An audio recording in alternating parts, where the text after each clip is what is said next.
House is the symbol of our nation's strength and resilience. It stands as a beacon of our achievements and our bright future.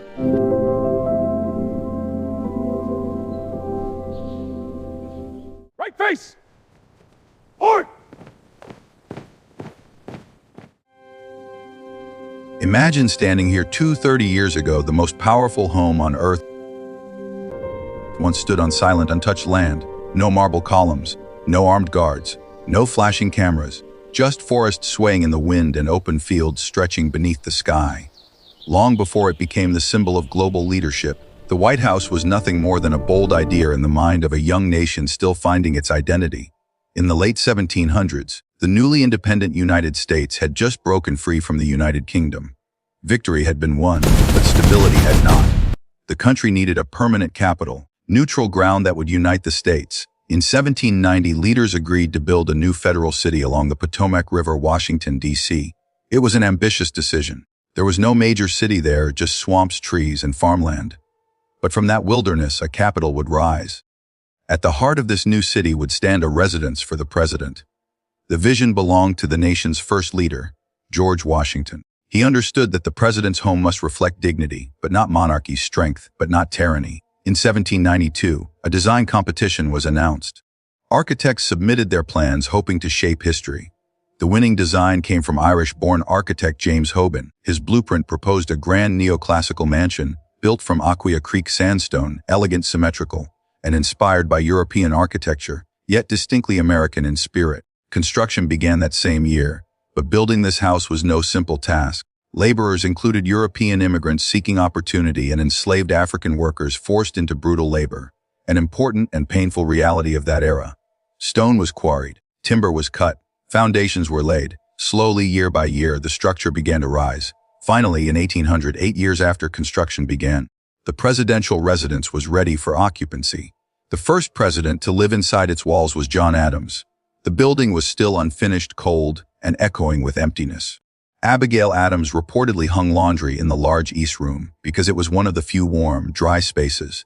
The house was grand, but it was still becoming a home. Then came disaster. In 1814, during the War of 1812, British troops marched into Washington.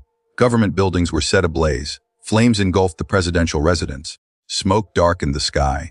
Windows shattered, interiors collapsed. The young nation watched one of its proudest symbols burn. But destruction did not mean defeat. After the war, James Hoban returned to rebuild the structure from the surviving outer walls. To protect the fire-damaged stone, workers coated the exterior with white paint. Over time, the name White House became common. In 1901, President Theodore Roosevelt officially made it the building's formal name. He also expanded the complex by constructing the West Wing, separating the president's office from the family's living quarters. Years later, Franklin D.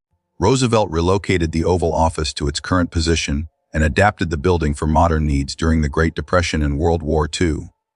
The house was evolving, just as the nation was. By 1948, however, a shocking discovery was made. The interior wooden structure had weakened dangerously. Floors sagged, walls cracked. The mansion was close to collapse. President Harry S. Truman made a bold decision: the entire interior would be dismantled and rebuilt with a steel framework, while preserving the historic exterior walls. It was one of the most dramatic renovations in its history. For years, the White House was essentially a construction site again. When completed, it was stronger than ever, historic on the outside, modern on the inside. Over the centuries, the White House has transformed from a presidential residence into a global stage. Inside its 132 rooms and 6 levels, decisions have shaped wars, economies, civil rights movements, and international alliances. Leaders from every corner of the world have walked its corridors. Historic agreements have been signed beneath its chandeliers. Moments of tension and triumph have unfolded in the Oval Office. Its Rose Garden has hosted major announcements. The South Lawn has welcomed foreign dignitaries with ceremony and celebration. Traditions such as state dinners and the annual Christmas tree lighting continue to connect citizens with their nation's leadership. Yet beyond politics, the White House has become a cultural icon. It appears in films, books, news broadcasts, and children's drawings. Its white facade and tall columns symbolize democracy, resilience, and continuity. Security systems may be advanced, technology may be modern, but its architectural spirit remains rooted in the ideals of the 18th century. From empty land to the world's most recognized address, 1600 Pennsylvania Avenue, the journey of the White House mirrors the journey of the United States itself. It has faced fire, structural collapse, war, political division, and social transformation, and still it stands, not just as a building of stone and steel, but as a living monument. Every president leaves a mark. Every decision adds a chapter.